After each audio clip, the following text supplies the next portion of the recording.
Welcome everybody to a brand new episode of Mocast, the podcast on World of Warcraft classes and specs. And this episode has been a long time coming. Havoc Demon Hunter. Disclaimer, we have recorded this a week ago. The audio got fucked. We're very sorry about that. But, you know, the boys are legends and they agreed to do it once again. So this episode is basically going to be an attempt to recollect the kind of things that we mentioned, we talked about last week, because we did cover a couple of cool topics. So let's actually dive right in. So if you don't know our current guests from the title and anything like that, let them introduce themselves, starting with Shadarek, my man. Tell everybody who you are if they don't know who you are, and what you do, like and what's it all about you? And what's your favorite pizza? Okay, so I'm Shadarek. I mostly just sit around with the DH Discord and help with theory crafting ideas for the spec as things come up. I've been playing the game since the start of BFA and started playing DH in POD. So it hasn't been too long, just a couple of years now. But that's about all there is on that. Beautiful. And what about you, Tran? I'm Atrayen. I am not so much an administrator on the DH Discord, more than just, a sim rat. I sit around and contribute to the discussions and try to speculate on what it might be that is good on the following tiers, what might not be good. As far as how long I've been playing Demon Hunter, it's been on and off since Legion, so I have played since very barely the original Momentum up till now. It's very interesting, since we have Atrayen who started like from the inception of Demon Hunter, and then we have Shadarek from starting off from BFA. Now, we do have like this, Havoc, the Demon Hunter spec is the baby class, I would say, from World of Warcraft. It's really, really recent. So we have the Legion version, the BFA version, and the Shadowlands version. Now, I would ask both of you, like chatting with Shadarek, where do you see, where did you feel Havoc Demon Hunter had its best time? I wouldn't say where it was the most complete, because that's probably, the thing that will be continuously, but where did you find the most, where did you have the most fun and also had decent numbers with Demon Hunter? Could be a patch, could be now, I don't know.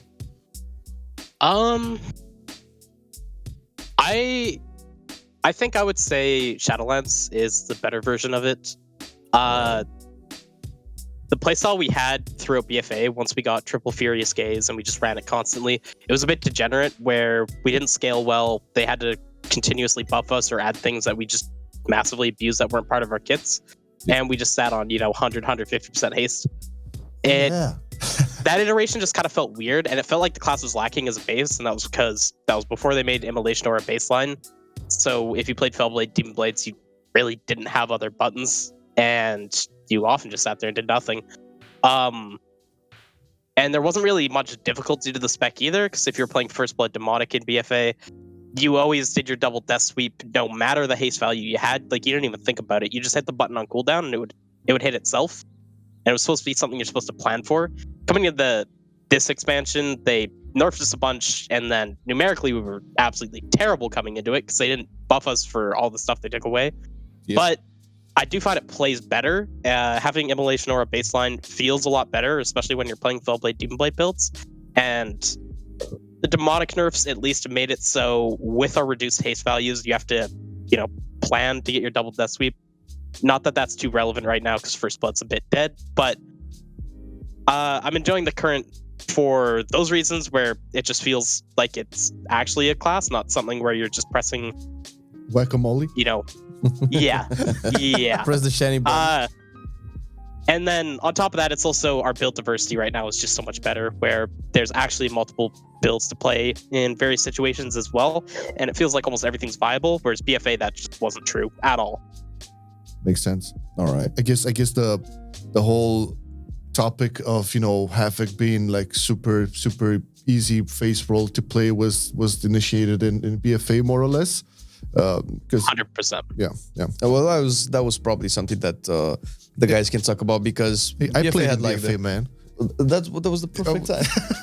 The AoE rotation was a single target rotation, so it was a little bit weird. So I kind of agree. Aside from the initial butterfly honeymoon phase of the Demon Hunter, I feel like maybe right now is the best. I don't remember a time when maybe Havoc had more builds, except for maybe mid Legion. Maybe probably Atrayen can confirm more a little bit more when you had Chaos Blades and both demonic kind of creeping up, because I think it was kind of shit at the beginning of Legion. Yeah. But with that being said, Atrayen, when do you think Havoc would had its shine, or maybe its best iteration, something that can be taken to today and maybe made the spec pop a little bit more? Yeah, so at least as far as when I think the most fun playstyle was, it certainly boils down to either the original Bloodlet momentum, like the very first playstyle that most Havoc players might remember from Emerald Nightmare, but I kind of lean more toward the Tomb of Sargeras playstyle, that heavy front-loaded Chaos Blades meta, everything into your opener playstyle was certainly the one that I think was more fun, because it lent itself more to a burst style that you would not feel as bad with regard to downtime for. But as far as the numeric best iteration of Havoc goes, it's probably going to be Antorus. I mean, between the amount of damage that you were able to do and the absurd amount of leech that you were able to have as a consequence, it definitely made it the most numerically broken iteration of Havoc by far. All right, this is not something new. Like, a lot of people have Tomb of Sargeras and or Antorus is one of their best times. Yeah, most of the specific we talked to at least is. Yeah, I mean, it cannot be a coincidence. So maybe whatever happened at Blizzard at that time happened right. And I do remember the throw glaive playstyle, Bloodlet. God damn it, with the legendary. What I don't even remember what the legendary was, and I was actually kind of lucky to get it at the first drop. It was pretty crazy. And the Moarg Bionic Stabilizer Bracers, the one that made your subsequent bounces on Throw Glaive do more damage to each target, and then Bloodlet scaled the damage of the dot based on the damage Throw Glaive did. Those are the good times. Assassination, Rogue Bleed. What? No, man. There's nothing about that. So looking at what's happening today, it's I'm guessing Atrayen, do you feel like right now in Shadowlands is like Havoc in a good spot overall? I know we can go into talk about just a couple of specifics on talents and whatnot, but Shadarek mentioned that he feels like the best iteration compared to BFA at least is now. What do you think about it? Is it good? Could it be better? Pretty sure it could be better. It's definitely good. It's in a pretty healthy spot. It doesn't rely too much on external power sources. I mean, everybody's going to feel the loss of domination shards. That's an absolute certainty, but Havoc on its own is probably fine.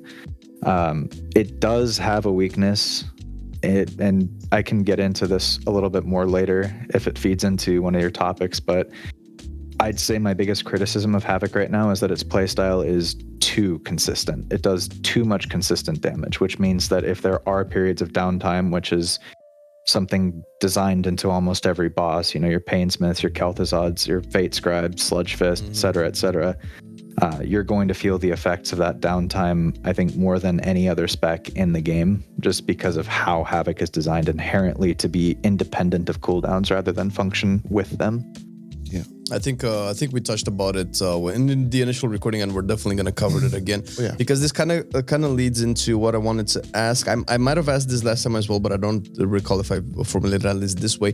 Because when we talked with the Vengeance Demon Hunters, over the years, the general consensus was that Demon Hunter was designed with the artifact weapon in mind, with a lot of passives, and Fury of the Illidari, which thankfully came back in the form of Glaive Tempest. And at least in the realms of the Havoc, people kind of feel like the spec without the external powers that whatever the expansion brought is kind of bare bones. It's missing either X or Y or things like that.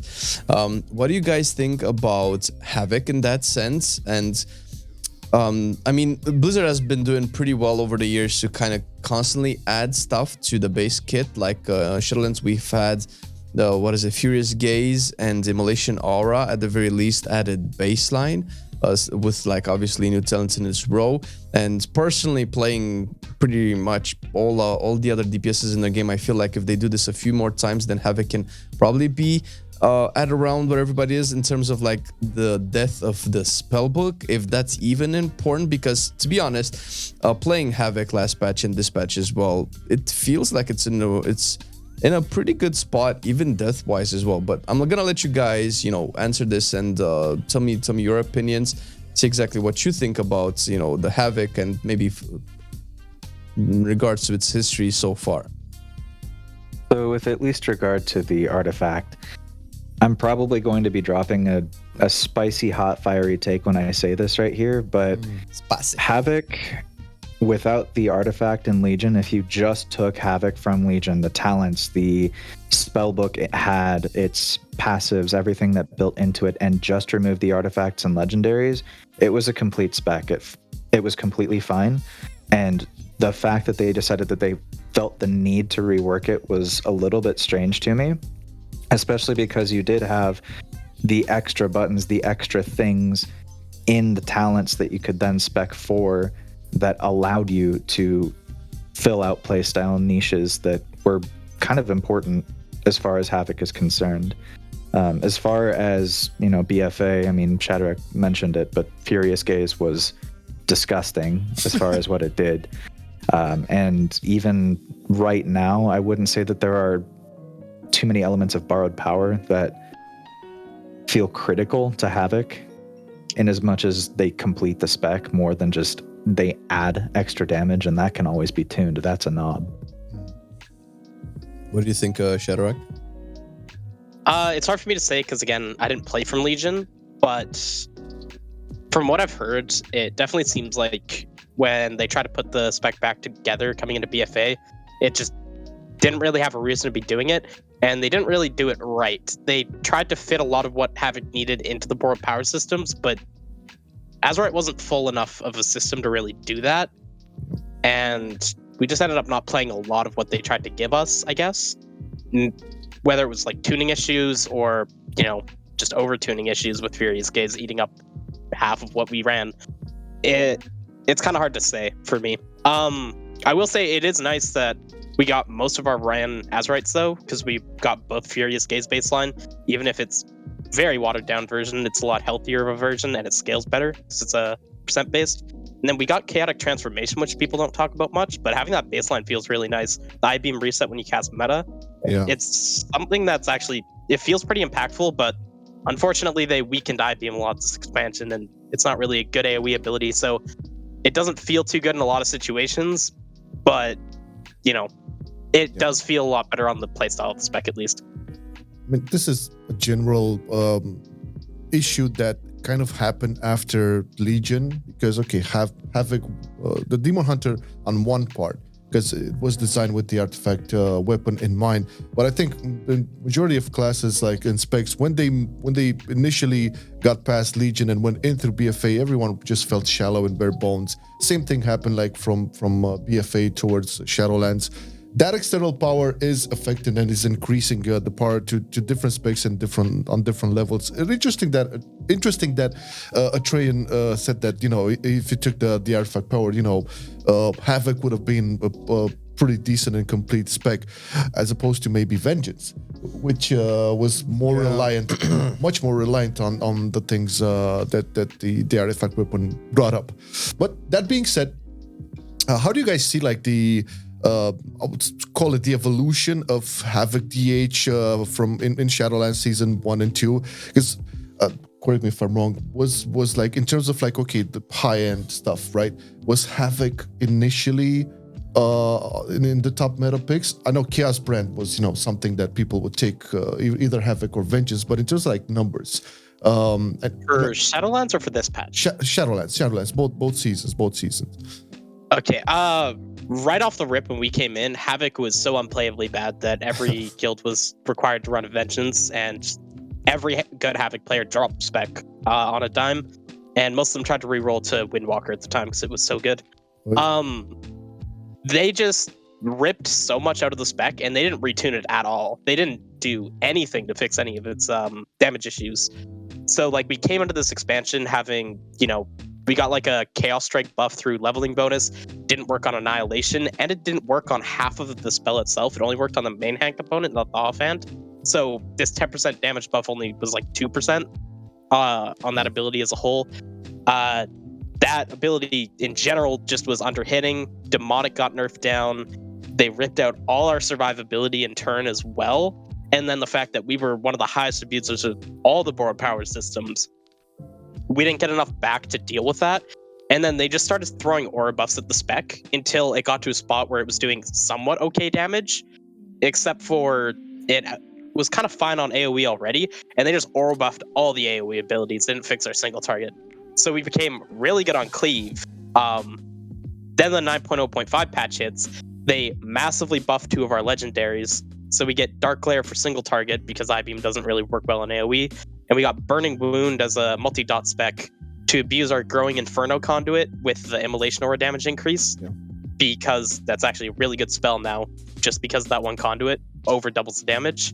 And then once we got all that, and then they buffed Unbound Chaos as well at that point, they actually had to, coming into the next tier, pull back on our AoE damage, nerf Unbound Chaos, and then buff our single target back up because we were still in a bad spot of single target, but our AoE was just too good. So they had a lot of work to do when, Havoc dropped. They did a really bad job with the balancing, but it's gotten to a pretty good spot now. I think hearing you talk a little bit about the single target, and I mean it's not a surprise. I mean, Vengeance was good in 9.0, but I think at least in the raids, what popularized it the most was the top players running Vengeance because of the lack of a good Havoc. And this, I think, I'm to the point that Atrayen made a little while ago when coming from Legion, where he mentioned that without the artifact ability, Havoc felt complete. And I think a lot of people forget this. I don't know if it happened at the end of Legion with both of these, but Havoc did lose Chaos Blades and Nemesis, which were essentially 2 extra cooldowns. And I think this kind of plays into what Atrayen mentioned, that the weakness for Havoc is, and obviously kind of sees its main issue in raids as well, when you don't have single target cooldowns or single target bursts or anything like that. And having 2 extra buttons to press and 2 extra cooldowns specifically can add, first of all, death to the character and obviously fix some of that single target. So do you think that maybe this can be something that can be fixed in the future, like adding... Like, they've tried to add Chaos Blades with Chaos Theory kind of back, right? But, I mean, it still feels like, you could use something like... They're constantly designing these encounters with, like, short burst phase of activity, right? Or something like that. So you kind of feel like if you have burst in that phase, you'll do overall better in the raid. Do you think that that's something that can come back to Havoc? Like, I don't know if Chaos Blade specifically, but maybe something like that to fix the single target issue? Or do you think that the single target is right now fine, considering that you're using Essence Break as well, and they've nailed the nail on the head, or so to speak? The nail on the head. It's a lot of nails. As is, the single target's fine. That's kind of a separate issue where, like, we're over-tuned a bit to a point where even though we don't get the uptime we need for our class to function, comparable to our sims and compared to other specs, we can still do good single target or comparable single target. And then the fact that we have really good cleave carries us in a lot of cases.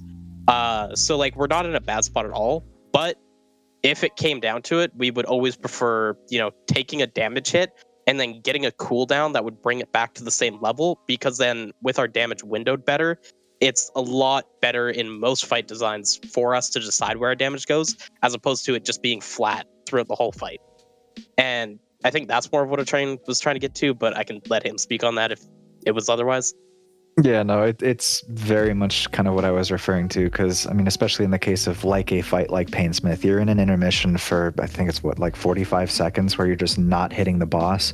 If you're a Venthyr Boomkin right now, that 45 seconds, that's irrelevant to you because you do tank damage outside of your cooldowns anyway. But if you're a Havoc Demon Hunter and you need permanent uptime on that boss to keep doing the damage that you're going to be doing, that hurts you a lot more than I think a lot of people actually recognize.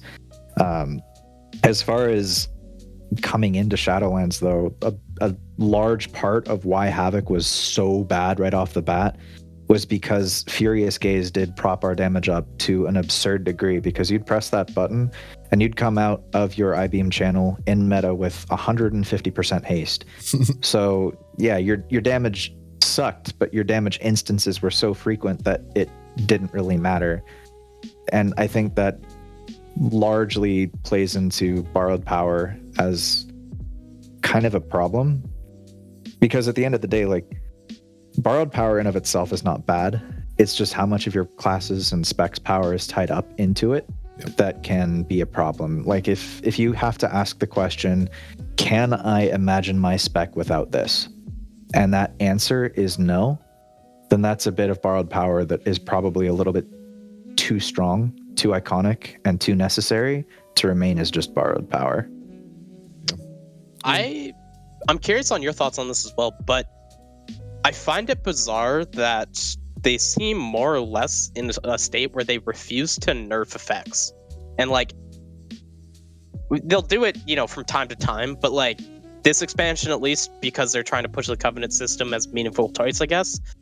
The fact that we still have Venthyr Boomkin in its current form is bizarre. There's no reason for it to have not been nerfed, but they're just kind of buffing everything else around it like it's okay. And yeah. No, I think the current that Venthyr Boomkin is really not okay, and I don't think Boomkin's like playing it for the most part either. It's very good for what it does, but like, it's just so punishing, and it's so bad outside of its cooldowns. Yeah, no, I think a large part of the reason why they've decided not to do that is because if you remember in Uldir, there was this boss. It was the 6th boss of the raid, where you were fighting this prophet guy named Zool. And I don't actually pay attention to the lore, so all I know is that there's a cinematic with him killing Rosticon. But essentially what it boiled down to was you stacked subtlety rogues because they could funnel their single targets so incredibly well into that boss that it didn't even matter how much gear you really had on it. I have been told that my guild leader from my guild actually took a rogue, leveled it, geared it in a week, brought it into Zool at like 170 item level or something crazy like that. I heard you would bring in every rogue alt you could on that boss. It was dumb, but then they decided to nerf subtlety rogue into the absolute ground just after the first season of the MDI, because they were doing that in the MDI as well. And the backlash because of how important that spec was to prog that boss was so extreme that I think that they've been kind of scared out of doing massive balance changes that would ultimately destroy spec strategies. And I think that's why they don't do it. That's it's weird, at least my biggest guess. They've had times where they have done, like pretty big nerfs to... I guess I'll look back at N'Zoth when the World First Guilds were killing it with Echoing Void. They were doing it with a nerf version of Echoing Void, but it was before the second nerf. And then they re-nerfed Echoing Void again, I think by another 20% or so. And then they just wiped 5% health off the boss for everyone else. Because they're just like, okay, it's too much. I think if they catch the problem early enough and they nerf it before the first kills have happened, they're willing to do it. But I mean, obviously they didn't do that for Venthyr. That's kind of my problem with it, is like, this is something that came up that everyone thought it was going to get destroyed because it was simming so far ahead of everything. And the way it dealt its damage was just so insanely good. It feels bizarre that they're unwilling to make those changes, and then you don't just have to remove Venthyr Boomkin or nerf it directly.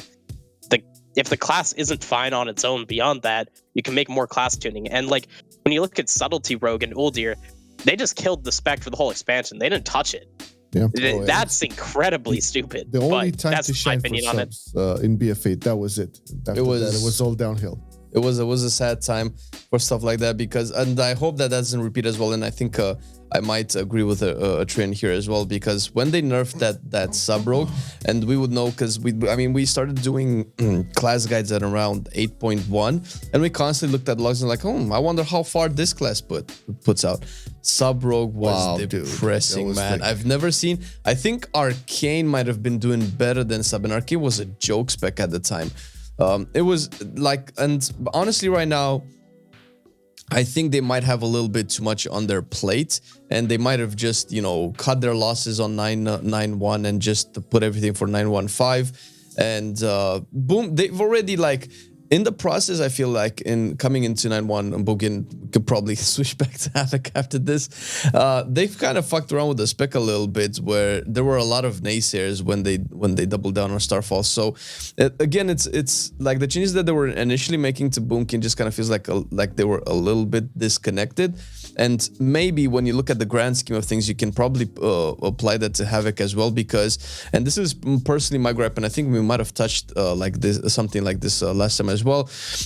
They're designing encounters that make burst specs thrive because downtimes, because phases, because DPS checks and whatever, which I mean, it's not necessarily something new, but I feel like this tier, there's just a lot of them. And it's a lot of intermissions and a lot of RP and stuff like that. So obviously when you have like a high octane, very consistent spec like Havoc, then, that downtime is gonna kill it for instance. I don't think Havoc is the only one in this state, but I think like what you said is probably true. Like the Havoc might be the best example in this, and probably the worst one off when it comes to damage profile in regards to the encounter design.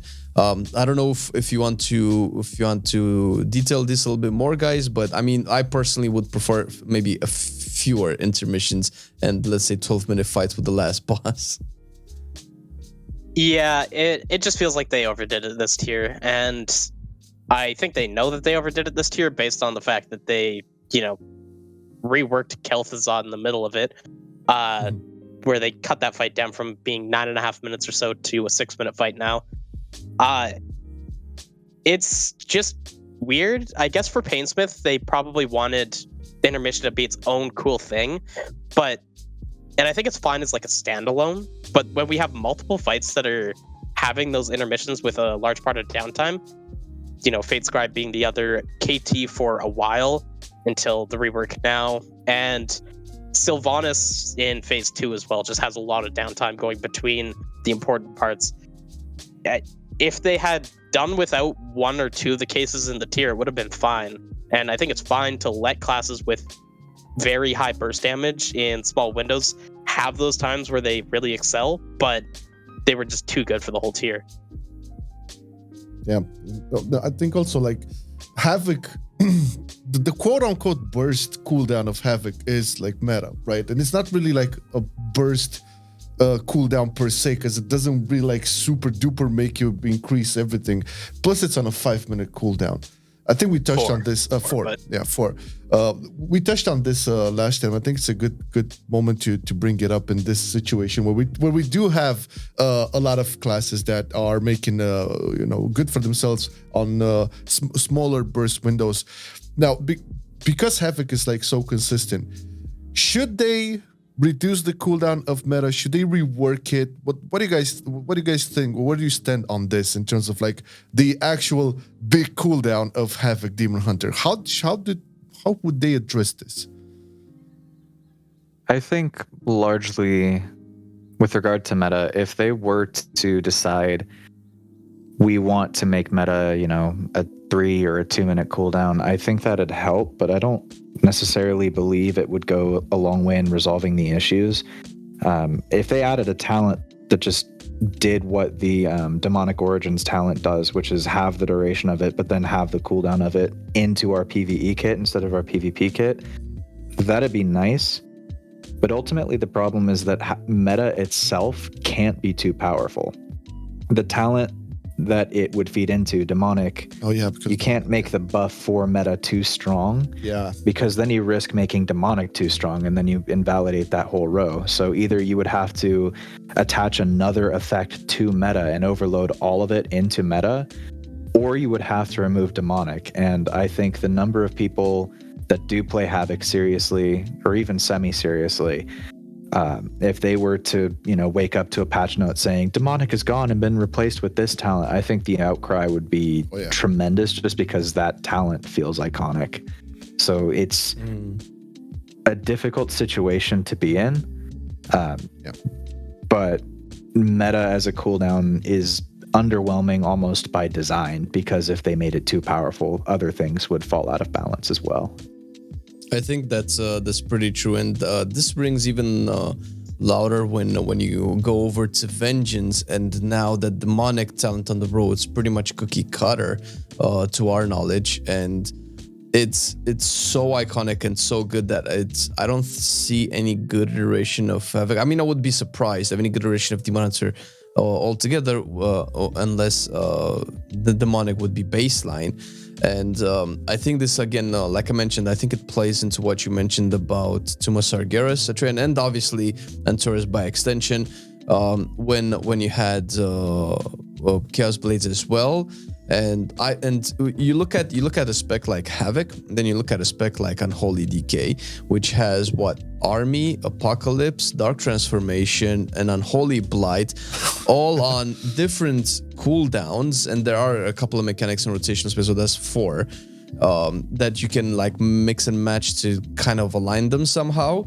And with Havoc, you have meta, which is on a 4-minute cooldown. So fundamentally, personally, I think that Havoc just needs more buttons, just needs more cooldowns. I don't know if they should come back as talents or maybe as just spells and spell books. Maybe like 10.0 can do a revamp on this. I really don't understand. I mean, they definitely explained it clearly why they took out Chaos Blades, but the fact that you had that option felt the spec had some variety and some interesting things, like, oh, in raids and bosses, I'm gonna spec into this, then in dungeons, I'm gonna spec into demonic, and then, you know, everybody would be happy, but at least would be happier. Do you guys think like the addition of Chaos Blades or maybe like new cooldowns would solve it? Maybe Nemesis or something like that? I would just like cooldown reduction on Metamorphosis. It seems weird that it's, you know, if you don't count Ashen right now, it's the only 4-minute in the game, and it almost never fits into any encounter design. Especially right now at the end of this tier, it feels absolutely terrible. We've gotten to the point where most fights you're getting 1 cast and the fight dies at 4 minutes. There's a lot of fights where you're sitting on it for 2 or 3 minutes straight, just waiting for the last burn phase, because that's always important. And then there's times where it comes up where it's like, oh, maybe you have to sit on meta for 3.5 minutes, because if you cast it 3 times, you're just not going to have it for your 3rd cast. I think considering they definitely designed fights around having 2 and 3 minute cooldowns existing, it just feels awful to have it as it is. And on top of that, the power is in no way matching a 4-minute. The DPS gain of not, or rather the DPS loss of not casting meta is not that big. I believe it's something like 10 to 11% on momentum, and it's even less on demonic. So I think as a whole, they could just pull the class back a bit, reduce the cooldown on meta, and maybe add another effect to it. Something like Atrayen said before, it would have to be a bonus effect to pressing the button rather than something added into Metamorphosis due to demonic. But if we were to give meta something where, you know, it gives you some iteration of was it Chaos Blades? Yeah, Chaos Blades. Yeah, some iteration of Chaos Blades, or something where your damage is increased based on like your mastery percent to give reason to our mastery other than it's a bad version of versatility.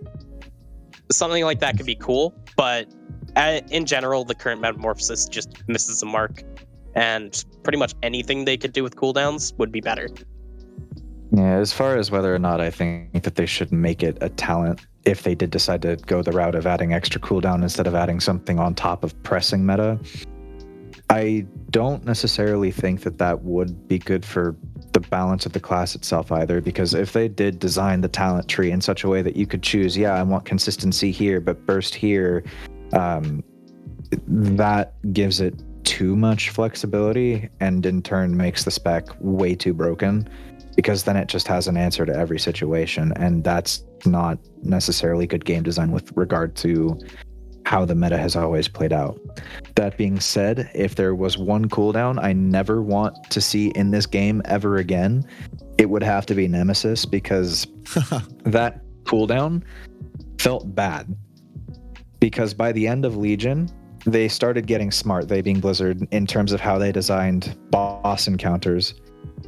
they would make the boss one type of creature and the adds on the fight a different type of creature. So let's say that you put it on the boss and now ads come out that you need to kill and they're a different type. Well, I mean, sucks, but you have to kill the ads, so you're getting a loss of uptime on that nemesis buff. But if you throw it onto the ads and then kill the ad and get the extra duration for all the other ads, well, that's cool, but now you're not doing as much damage to the boss, and the boss is also a DPS race. That cooldown felt bad to press, and I am not sad to see it go. So if any Blizzard devs decide that they want to watch and take the opinion of one salty Havoc player, please do not bring Nemesis back under any circumstances. It was a horrible button.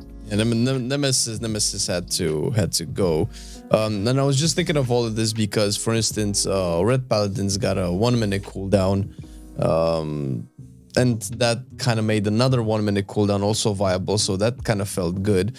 And Shadarek was mentioning that, maybe not add new stuff, but maybe do something with meta to make it like a shorter cooldown, and to probably bypass the issue that it would have by synergizing with demonic. Maybe just make like the crash landing of meta do stuff. Maybe like apply Chaos Blaze to everybody for like 10, 20, 30 seconds. Or maybe proc like a Glaive Tempest or something, I suppose. Or have something after a duration. Like if it would last, let's say, okay, let's make it last 25 seconds or whatever, right? And have it add some extra bonus effect after, after it 8 seconds or something like that. Something that would not affect demonic. Like demonic gives that small window, but the actual meta will give you something, after that window would activate from demonic. You know what I mean? So then you can actually balance it like that. It could be something as simple as like the impact of your metamorphosis empowers your chaos brand so that 15% of all damage you deal is now echoed as chaos damage or something like that. I mean, that in of itself fits the theme of Havoc and doesn't, I think, do anything absurd as far as adding other cooldowns to mix and match. You still only have the one cooldown. But I mean, there's also the problem of, well, how is that balanced? How does that feel relative to the rest of the spec? How does it play in? Does that cause any problems with mastery, so on and so forth? Oh, let them worry about that. We just keep talking ideas here. But like, in terms of like the talent role right now, any big concerns? Any things that you guys would like suggest be changed or completely removed? Because at this point, all specs have something to look upon and just say, man, this needs to get out, or this needs to be reworked, or something like that. I know there's always going to be a cookie cut and a quote unquote meta build or whatever, but how do you guys feel about certain? I don't know, is there anything specific on talents that you would like to just address? So currently, I actually like how much variability we have in our talents, and like how many different builds it feels like we have. I'm not sure there's much we can really change in there, and also I feel like the talent sets, or like the damage that comes out of your talents on DH, is higher versus other classes I have tried, which means we can move around how we get our damage more than other specs can, but a lot of our talents do the same thing now, just to kind of cover up that issue. The things I would like to see, more or less, would be some sort of rework for our mastery, because it just doesn't feel good, and numerically it never can really be good. And as soon as you start hitting, Death Sweep or Blade Dance, mastery's value just shoots down, and it's tuned for builds where you don't press those right now. And even then it's lower end, so it's just kind of weird. And then the conversation before with Metamorphosis as our only cooldown, doesn't feel that great, and it would be nice to have it moved into a secondary cooldown, or Metamorphosis changed and a lot more of our damage going into that, as opposed to how we currently get it. That, or the other thing that I kind of have an issue with is we don't have an AoE spender at all. Like, we have Blade Dance and Death Sweep, but it's not really a spender. It's a cooldown that we hit, and it is a very small percentage of our Fury to use it. It's not really something we have to work towards, and we can't really increase our AoE damage. The majority of it right now comes through our talent row with Unbound Chaos or Glaive Tempest or Trail. In the next patch, when those, get their uncapping, they'll be maybe seeing a bit more play. And Immolation Aura, because our conduit for it is insanely overtuned and just puts it to absurd levels. Plus, we run a legendary for it. But we don't really have a way to play well and do AoE damage. We just kind of do AoE damage by hitting that one button every 25 seconds. And, every 9 seconds right now for Blade Dance, but I think that needs a rework too. Just something where we actually have to play our spec on AoE, not do our single target rotation and hit those on cooldown, because they eat up very little of our GCDs, and it's really easy to play. I think with regard to the talents, I think the big one that I would change is Fel Barrage, and it would definitely play into what Shadarek was talking about. Fel Barrage as a talent is dead. It is never going to see play this expansion unless they do something insane to it because of how it works. The only reason Fel Barrage was good last expansion was because of Furious Gaze scaling with Blood of the Enemy. I don't see a world where that's taken. I think if they were to try to rework it so that it was that massive AoE spender that Shadarek was alluding to, it would go a long way in making that talent a lot more viable, because momentum is good, but it's very consistent. And when you want large burst AoE, especially within context of, Mythic Plus or bosses like Kel'Thuzad where there are ads you need to kill, having a massive AoE spender would go a long way in at least adding something where the spec has a new button that feels powerful and impactful to press. The other two talents that I'd really kind of like to see them do something with are Demonic Appetite and Burning Hatred. I mean, those two talents are about as dead as Fel Barrage right now. I mean, Demonic Appetite at least saw some play last expansion because of the Eyes of Rage cooldown reduction on souls that you would get. But Burning Hatred feels like kind of an afterthought. It's just they took the Fury generation over time effect from Immolation Aura, took that from it and just put it into a talent. And you never really cared too heavily about that. You pressed Immolation Aura for the extra damage it gave you. Yes, it gave you Fury, but the damage came mostly from just pressing that button. So those three talents, Fel Barrage, Burning Hatred, and Demonic Appetite, need something to make them worth taking. Oddly, I don't really agree with that.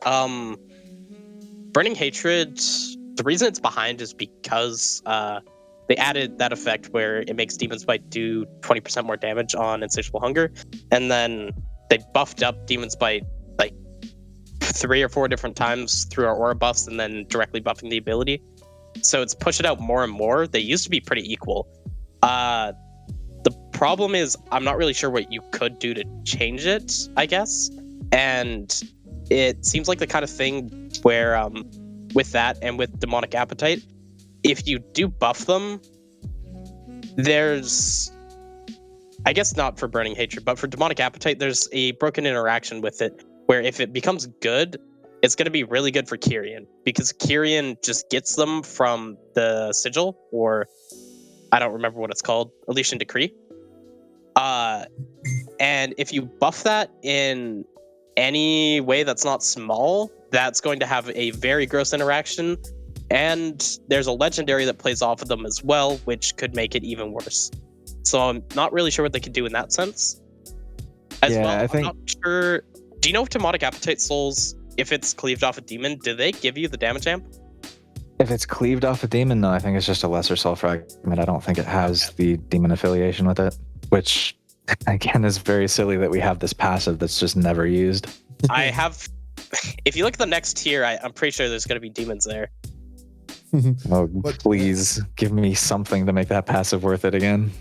If you've done the Ventir campaign, there's clearly hints of Dreadlords.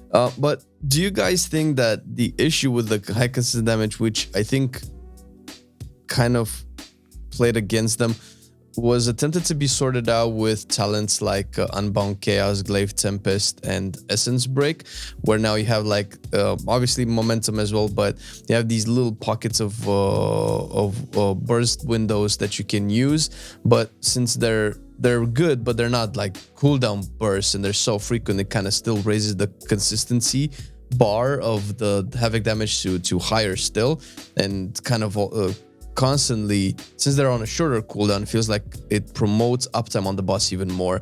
But do you think that this is maybe why these were either buffed or essentially introduced into the play? Because coming as a BFA Havoc, going from just blade dancing and eye beaming, and that was pretty much it. I'm a little bit exaggerating here, but coming to like having about 2 to 3 extra buttons to press into rotation is a big change, which was what kind of piqued my interest in Havoc. But do you think that all of this happened because Blizzard was like, maybe Havoc needs a little bit more burst windows or burst cooldowns? They just made it too short and maybe less impactful. I think if the goal was to give us some form of AoE burst as a talent, they would not have nerfed I-Beam with how they did it. Adding square root scaling on it when it was already an AoE nuke is kind of silly. It's like they're trying to take power from something just to add another button to that row. They could have just as easily accomplished any of that without the I-Beam nerf. I mean, I understand sort of why they did it, just because they were trying to cap it, but they didn't also want to make it so I-Beam didn't hit everything so that you've got Chaos Brand on everything. But the way they went about it and then turning around and saying, hey, we took your AoE burst, here it is, you're getting it back, it seems kind of counterintuitive and silly in the long run. I'm not sure if they were trying to give us AoE burst options as much as they were trying to actually make that row compete with Trail of Ruin. And that goes to what I said before, that our talents feel really overtuned compared to most specs. Trail of Ruin for all of BFA was extremely strong. And the thing is, like, Fel Barrage was also a pretty strong button. It just could never compete with Trail of Ruin. You needed something like 20 seconds of uptime in a minute for Fel Barrage to be better, and that was only on AoE. On single target, you don't cast, you don't melee for 3 seconds, so it was still worse. It was something like, if you only got to hit our target for 10 seconds, Fel Barrage was better burst. That became different later when we got such high haste that it didn't give us more trail uptime because our Blade Dance Death Sweep cooldown was below 4 seconds, and the haste kept scaling up Fel Barrage damage. And then we got Merektha's Fang, the strength trinket to abuse with Blood of the Enemy. So it saw use because we were pretty much over tripling the damage of that ability. And then when they remove it coming into this expansion, they had to make the other buttons match trail, which they didn't do with Unbound Chaos at first. They buffed it from 300% to 600% originally to make it, competitive, which was a bit of overdoing it. And then Glaive Tempest was competitive, but it's worse single target because if you're running First Blood, trail is free and the other buttons aren't. So I don't know if they were trying to give us cooldowns at all. I think they just didn't retune trail. And that goes into them not retuning DH at all coming to this expansion. I think they just fucked up. Yeah, they decided they didn't want to do the math. They just wanted to add buttons and tell us, here you go, here's your spec. I actually liked the idea from Atrayen where maybe they could make Fel Barrage that AoE spender. I always liked the concept of really Fel Barrage. I mean, it looked great. I know at some point I kind of used it in arenas. I think it was in Legion. It was a little bit broken in arenas at some point, and it felt really good. Plus, it looks good and it has the theme for it. Obviously, there's a lot of like broken things to be addressed there. If they were to make Fel Barrage like the go-to AoE spenders, like, okay, you want to burst AoE? Well, here you go.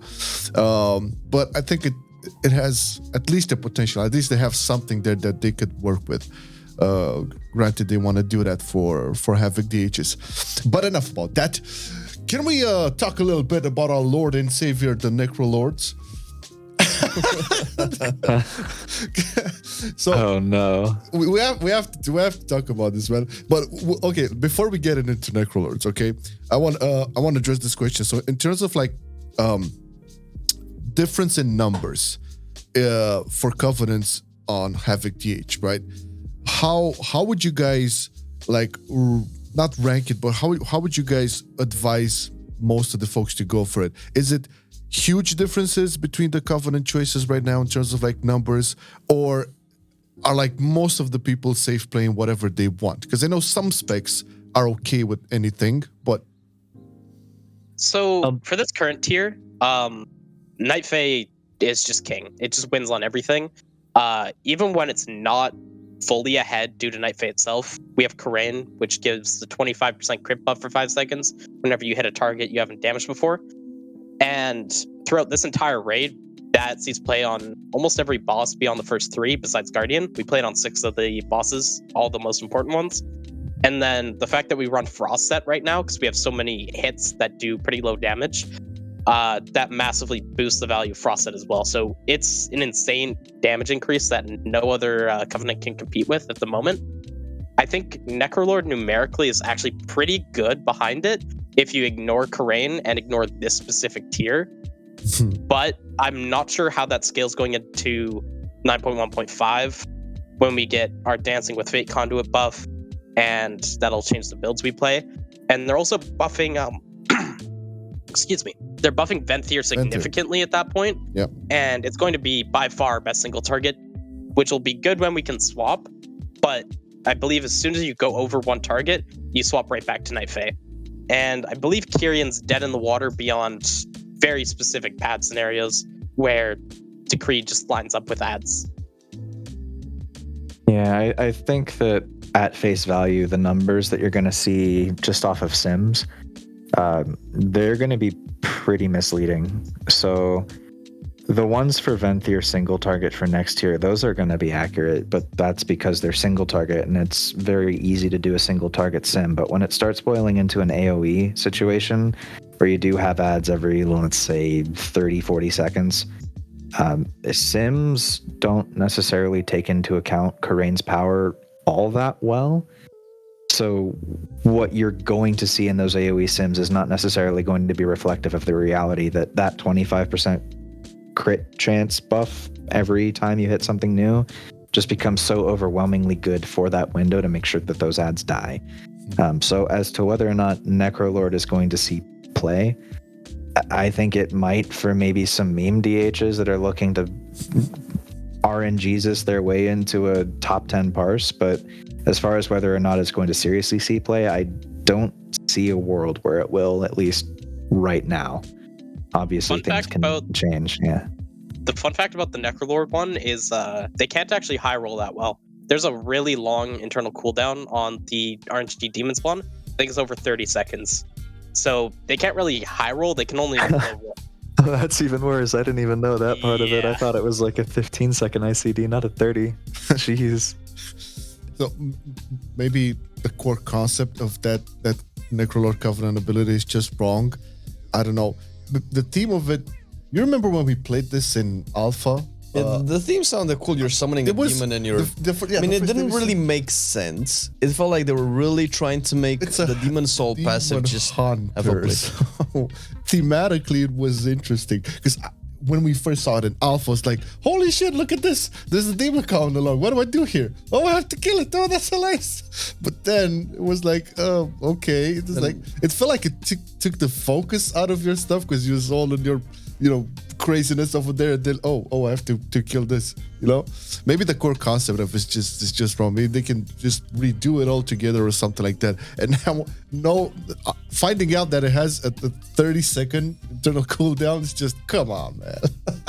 I think the funny part about Necrolord, and I don't remember if originally it was a specific button you could press or if it was one of those on chance kind of things. But the original thing that it did was it reduced your meta's cooldown. And then they changed it to drop a pool of stuff on the ground. And then they changed it so that the soul that you consume from that demon wasn't actually a meta cooldown reduction. It was just a demon soul to give you 20% extra damage or however much that passive gives. So it's funny because it does play kind of into that whole meta thing. And Necrolord still would not have been good even with it giving the meta cooldown reduction that it was, just because everything else was still performing at least somewhat better, but had better other parts to it. Yeah. That it just pushed Necrolord out of the equation, out of the conversation.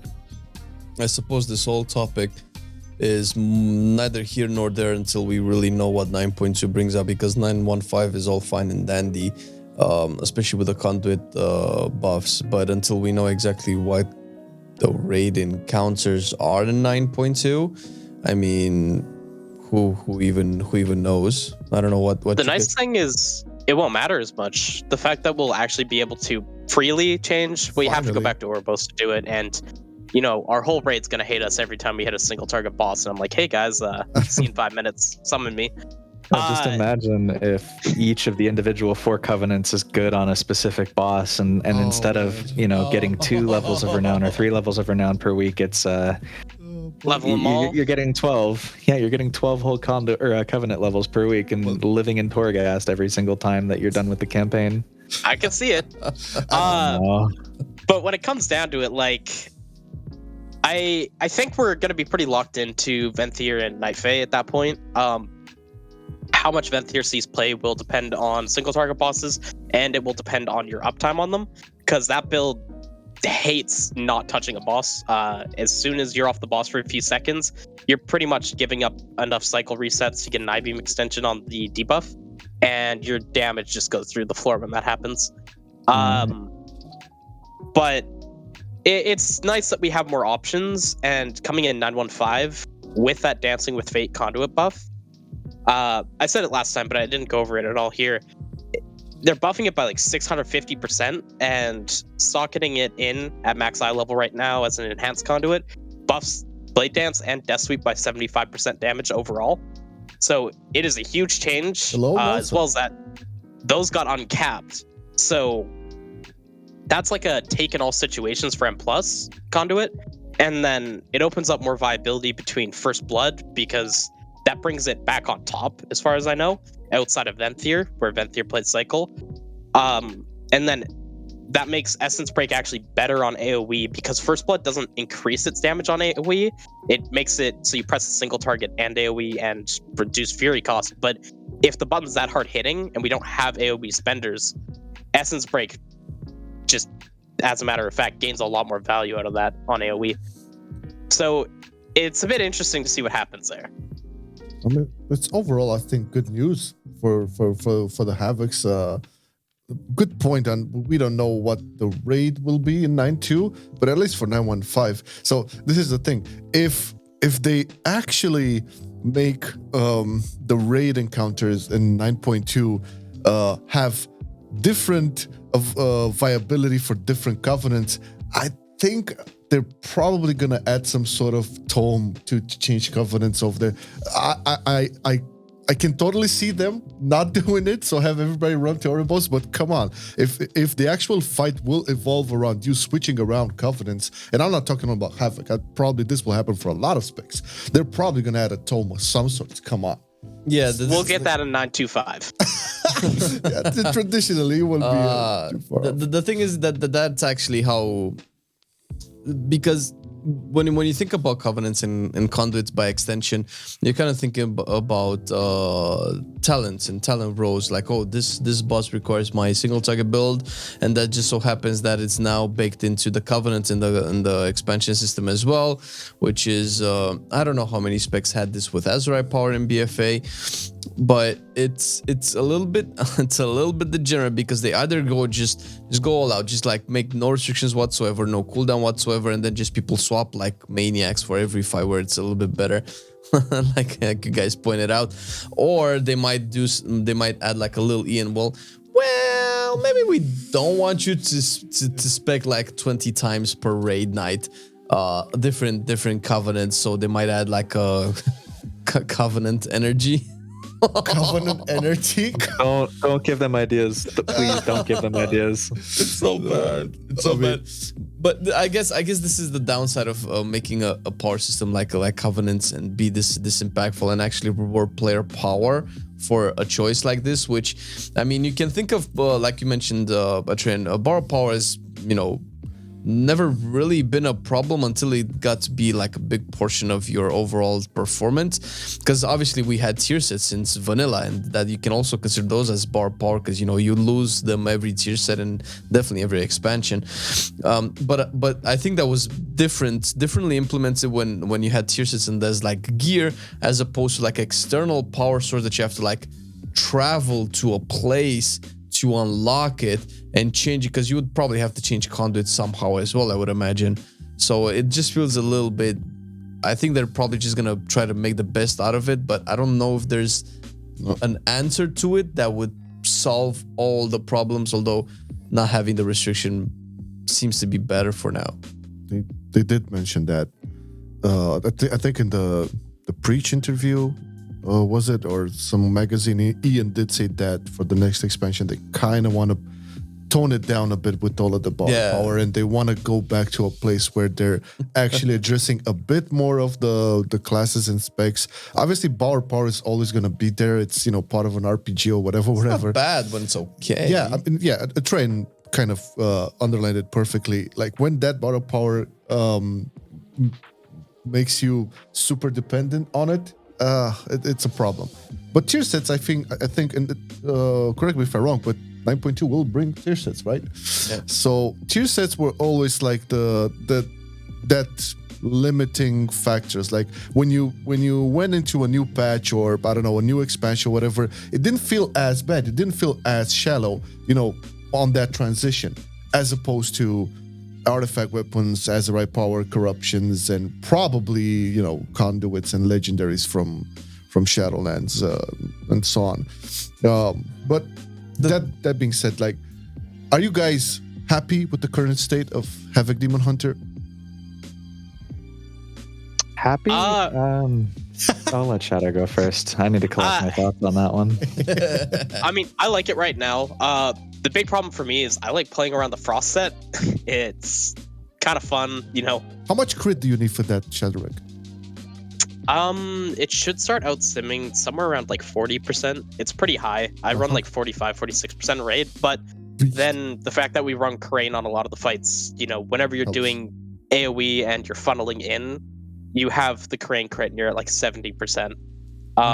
I've gotten really, really massive ones up to like 180k on Soul Render. Hello. So, I find that one fun to play around, but they're so massively overtuned. The fact that I will change my build to funnel damage into that set is bizarre, and they just didn't think about how much power they're putting into them when they changed them to scale off the ranks early on. I would disagree that playing around that set is bizarre, because in a strange, twisted way, that's what tier sets do. They change how you play to accommodate what the tier set actually does. And I think that's why tier sets have been so important to this game, is because they've always kept the meta very much fresh coming into new tiers. Because instead of playing the exact same way, tier by tier, you change up how your spec plays. A different talent might emerge as really good because of how those tier sets play out. And that ultimately, I think, is why I'm personally excited that tier sets are coming back. Because what you're describing with Frost is definitely what you would do with the tier sets coming out of other raids. Now, that's not to say that I think that these are equivalent to tier sets. I think that these fell far short of the expectations of tier sets, and the developer that compared them to tier sets doesn't understand why everyone was upset. It's probably didn't play with the actual tier sets. But the general idea that you just described is kind of the same. Well, I think they were kind of onto something with shards, and again, it falls down to the implementation, because I feel like if you take away either the domination gear requirements or the Ember farm requirement, and I actually designed the shard to be interested in not just that buff for like every class. They can make it individual for specs. That could be like an alternative power system that can kind of be like tier sets, where it can keep the things fresh, not just give you like 600 main stat, but rather, if you play this and you switch your build a little bit, you'll do this, and that's pretty cool. But I think the problem is with their implementation, with the whole carrot on the stick mentality. Maybe you guys can confirm or deny, or whatever your opinion is on the matter, is that they're just putting way too much carrot on the stick for us, because firstly you have to get them, you have to get the armors as well, and they're pretty well set in stone. Like this. Also with the vault, and that doesn't match with the vault, and doesn't match with Mythic Plus, and then you have to farm so many Shadow Embers. Stygian Embers. I would have been fine with shards if they hadn't put the Dom sockets on specific pieces and there's no other way to get them. The fact that they just killed 5 slots out of your M+ box for the tier again is terrible. I hate that feeling. Yeah. get ready for next tier, because if you get a tier set piece in that slot, you're not taking that vault piece either. Yeah. I think it would definitely be to Blizzard's benefit if they proactively decided that the tier set pieces, that the slots that those occupied could not drop from the vault. But I'm not going to hold out hope for that one. Are you saying you didn't enjoy getting cloaks out of your M+ box when we had a legendary cloak last expansion? I'm very happy that never happened to me, but it did happen to a number of my guildies. So I think the vault needs a rework at this point, because I feel like maybe either a combination of the vault and the Valor vendor, where you can just actively whenever you get bad rolls on gear, you can transform that into some kind of currency that you can definitely purchase a specific piece of gear with, because all of this RNG, like vault RNG and dungeon RNG, and then the Valor set doesn't seem to fix it, and now you have a different set of the game that kind of makes the loot table a little bit archaic, since now you have raids that are on par with dungeons in terms of, well, arguably difficulty and rewards, as well as PvP, which has always been the case. So now you have like 3 different types of content and gear for each, and they're all dropping from this one vault, and they're all conflict with each other, and it's just not the same. So I feel like the vault concept is flawed, because it's based on a loot system that didn't keep up with the encounter or the game design currently. I think PvP should have been separated, and definitely should be separated now. The fact that they made PvP gear have increased die level in PvP and you actually have to use it means it is incredibly stupid that it shares with your raid drops if you want to play multiple content. The right choice is to have 2 characters now. And that's sad. Like, you shouldn't have to play 2 of the same character to play them in different contents. But if they were to just remove PvP and separate it into its own thing, I don't think anyone would complain about that. It could cause issues with PvP players having more gear at the start of a tier, but they already nerfed that back a bit, and they could put it further if they wanted. I think having M+ and raid gear in the vault together is kind of a necessary evil, because it is a thing where the patches are really long, and we don't really need to get geared within 3 weeks. And as soon as you start giving people, 2 or 3 pieces of gear extra a week on top of their drops, that's going to feel pretty bad. And I don't think they should nerf the drops in M+, or nerf our Valor, or nerf the raid drops again, because that would probably feel worse. The only real addition I can add to that is that Warlords of Draenor, if you were a raider and you were a raid or die, that was the golden age. You didn't really have to do much and you could get your characters geared, but it was still geared that was acquired at a steady enough rate that it didn't invalidate the content, which was always nice. Very, very, very true. Now, in closing chapters for this wonderful chat about Havoc and more, I would like to ask you guys, how would you, I don't know what the word is here, advertise, or how would you mini tip a brand new player who's thinking about trying out Havoc? What would be the first thing you would advise a brand new player getting into or wanting to get into Havoc? I think personally my advice would be, don't necessarily go off of Warcraft logs as far as what spec to play. With the variety and how close together all of our specs are, I would definitely recommend try out builds that feel like they're good, at least as long as they make sense. Obviously don't play demonic appetite with demon blades. Don't do that. But as long as what you're picking makes sense within context of what people are saying is viable, you're more than welcome to try out stuff. Don't feel discouraged from trying stuff out. I think a lot of people are discouraged when they look at momentum because it looks more confusing than it is. The current versions are pretty easy, where on single target your momentum's usually played around your essence break windows, or on cleave it's played around your immolation auras. And on top of that, the momentum builds, because they play through Demon Blades, they're not GCD capped. So you don't have to be perfectly pressing your buttons to, be optimal necessarily. So it's a lot easier than a lot of people think it is, and there's a weird stigma around it still. And I think it just doesn't deserve the stigma it has. Whereas Demonic is, in most of its forms, easier to understand how to play, because you don't really do anything around Demonic and you don't think about it. You always just press I-beam on cooldown. The problem with that is when you're playing non-Demon Blades builds, you do need to play GCD perfect to keep up the sims, and it can actually be harder to play. So my personal recommendation for someone that's new, if they're not comfortable on the spec at all, I'd say pick up Fellblade Demon Blades with First Blood and Demonic and try learning that, because that's probably the simplest version of DH there is, and it's not GCD locked. Yeah, and target dummies are your best friend. Until you feel like you are achieving a target dummy sim with what you have, don't stop trying to improve. There's always room for improvement. Everybody can improve. Nobody's perfect at this game. So a lot of us have taken, months and years to get to the skill that we are at. And some people pick it up and they're naturally ridiculously talented at this game, and other people have to work for it. So I mean, if you're one of the people that have to work for it, don't feel bad. Everybody's been at that point. Beautiful.